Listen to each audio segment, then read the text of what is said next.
meeting.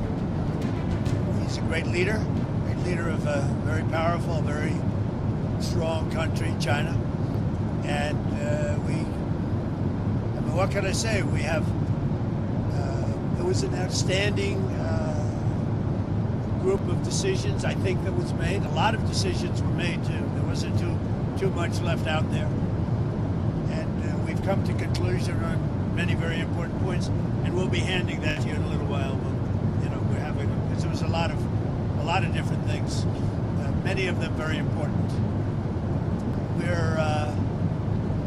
We're in agreement on so many elements, large amounts, tremendous amounts of the soybeans and other farm products are going to be purchased immediately, starting immediately. If you notice, President Xi authorized yesterday for China to start, did you know that, right? China to start buying in very large quantities of soybeans and other things, which I appreciated. That was a very nice gesture. And many other things like that. On fentanyl, we agreed that he was going to work very hard to stop the flow. It's a very complex subject because it's used for lots of different reasons, including anesthetics and things. But he's going to work very hard on it, precursors, and I think you're going to see some real action taken. I've agreed, as you know, I put a 20% tariff on China because of the fentanyl coming in, which is it's a big tariff.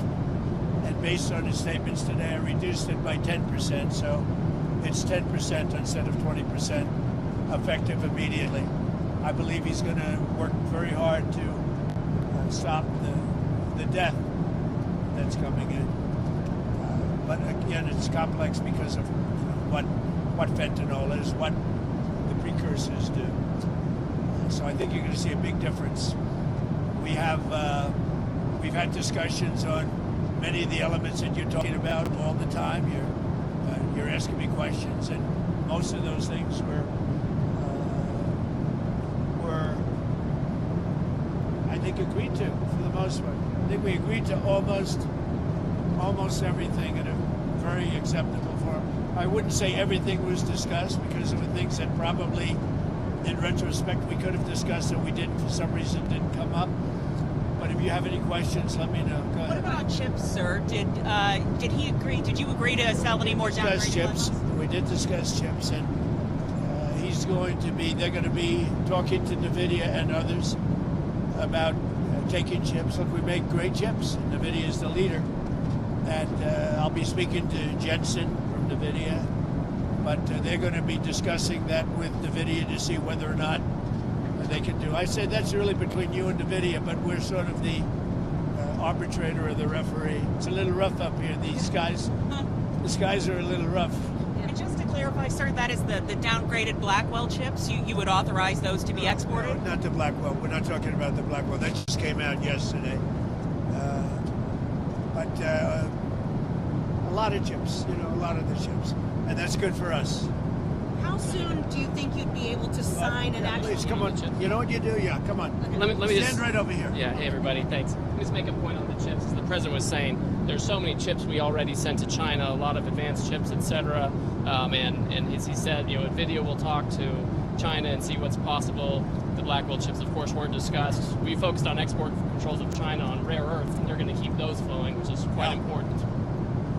What are the major stumbling blocks that are left now to work through, and how soon do you think you could sign a trade deal with China? Well, I think pretty soon. We have not too many major stumbling blocks. We have a deal. Now, every year we'll renegotiate the deal, but I think the deal will go on for a long time, long beyond the year. We'll negotiate at the end of a year, but all of the rare earth has been settled, and that's for the world. I mean, worldwide. This, I guess you could really say this was a worldwide situation, not just the U.S. situation. So we continue to produce the rare earths and buy the rare earths and everything else, when you see from other countries. But China is, that whole situation, that roadblock is gone now.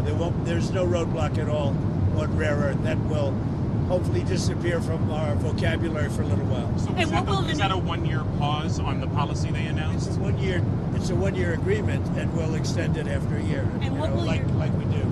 It's a 1 year deal that will, I think, be very routinely extended as time goes by. And what will your to be new totally tariff- clear, they're not going to impose the rare earth controls that they proposed. President Trump and President Xi came to an understanding at that point. What will your new tariff rate on China's goods be once you It's the sign the same, deal? other than what the tariffs remain exactly the same. 55%. It's about, it was 57, now it's 47. And how long? Because we reduced it by the fentanyl, because I believe they are really taking strong action. We've already seen the action on fentanyl, and they're taking very strong action. So we reduced to 10%. So that November date is gone when it was going to go up again. Yeah. Okay. That's right. So That's all. on fentanyl, they've agreed there are a variety of precursors. You may recall that actual fentanyl was scheduled by China in the president's first term successfully. There are certain precursors where they take whatever actions they need to control that. If they can control rare earths, we know they can control the precursors. And President Xi, I think, was very strong in saying he was going to enforce those laws internally. And of course, we'll watch that. And we'll He's work going to with be them. very strong on enforcing the fentanyl, everything having to do with fentanyl and regulations internally, including taking very strong measures against those that don't obey. And a variety of other tariffs still remain. Section 301 tariffs from the original, a variety of Section 232 tariffs. Some of these tariffs are, as the president mentioned, around 40%. For some individual products, it may go up to 100%, but as a general matter, it's about 45, 47%. So, sir, it sounds like you might be going to China then after the successful Yeah, meeting. that's another thing we agreed. I'll be going to China in April, and he'll be coming here sometime after that, whether it's in Florida, Palm Beach, or Washington, D.C. Did you agree to anything on the shipping fees, the 301 shipping investigation? Well, that's been So we're going to postpone that while we negotiate with them about that issue. We're trying to rebuild shipbuilding. The Koreans just agreed to invest $150 billion in shipbuilding, so we think we have a good path forward. but that's no longer an issue. Did the war in Ukraine or Taiwan come up? We discussed that, and we discussed basically these are rough winds in Asia. I must tell you, this is a rough flight. We could have waited an hour, maybe. This is a little tough. These are tough conditions for interviews. You know, they're going to be watching Trump. They're going to say he didn't look too good. He's got the shakes. I don't have the shakes, but people are going to think I do. You're pretty solid. So Ukraine, it came up. Yeah, it did come up. Ukraine came up very strongly. We talked about it for a long time, and we're both going to work together to see if we can get something done. We agree the sides are, locked in and fighting, and sometimes you have to let them fight, I guess. Crazy. But he's going to help us, and we're going to work together on Ukraine. Russian oil. There's not a lot more we can do. Russian oil. The oil, he's been buying oil from Russia for a long time. It takes care of a big part of China. And, I can say India's been very good on that front. But we didn't really discuss the oil. We discussed working together to see if we could get that war finished. It doesn't affect China. It doesn't affect us.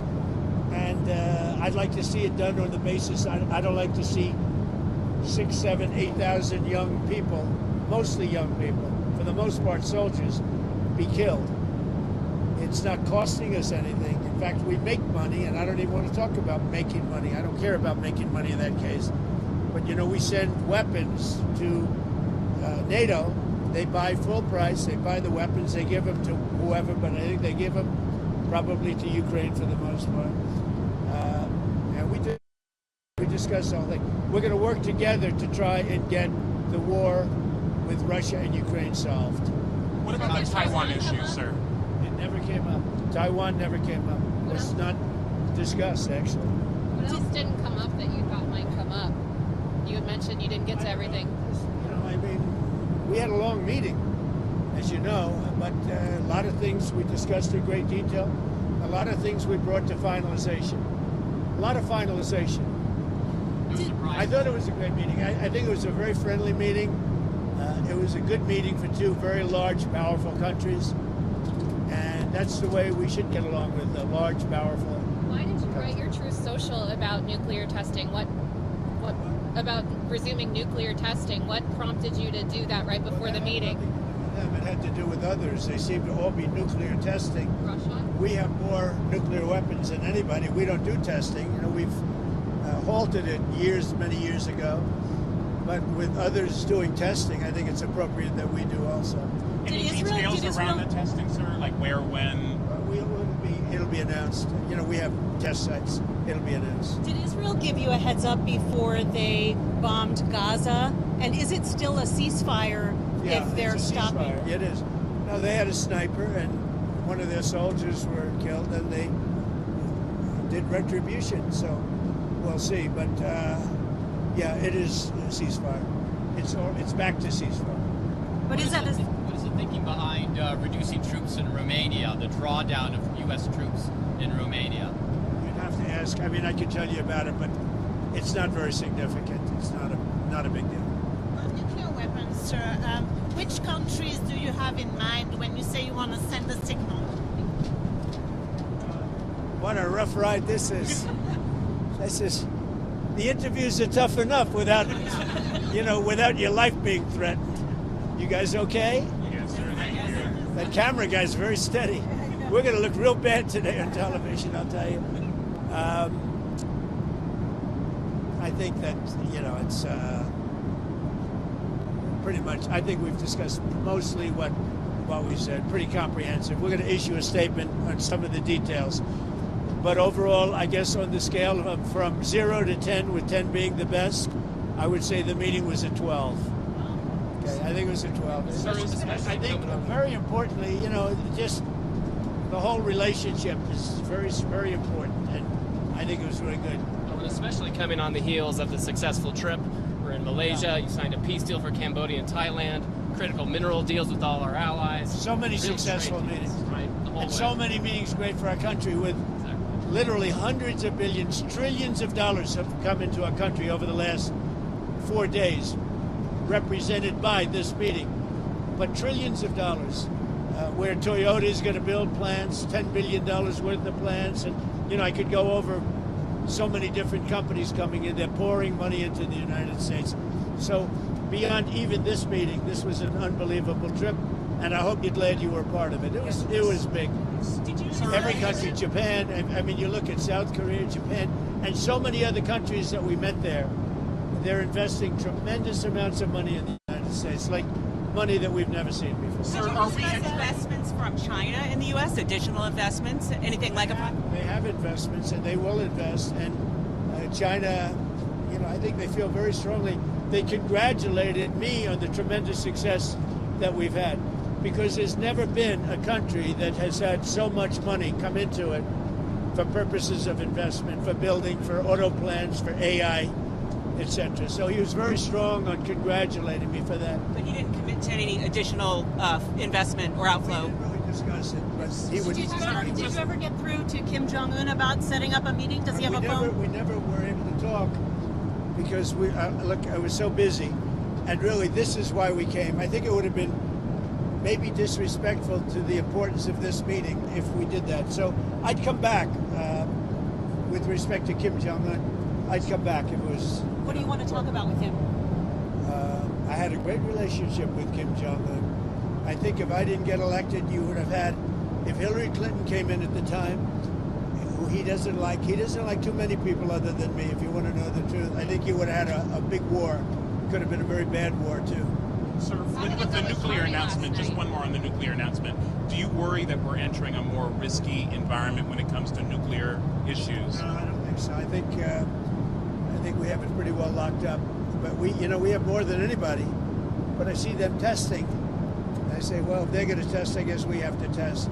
I'd like to see a denuclearization because we have so many, and Russia has some. Russia's second, and China's third, and China will catch up within 4 or 5 years. I think de-escalation would be, they would call it denuclearization, would be a tremendous thing. And it's something, we are actually talking to Russia about that, and China would be added to that if we do something. Thank you all. It was a great success. It was a great honor.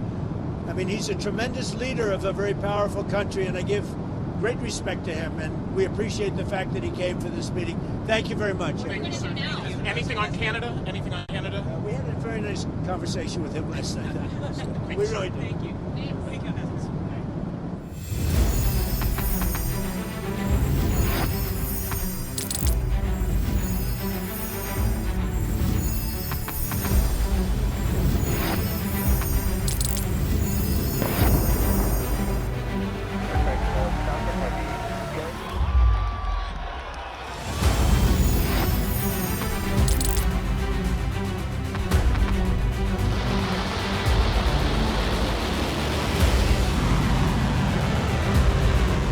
Been fighting so long and so hard that they don't know what the they're doing.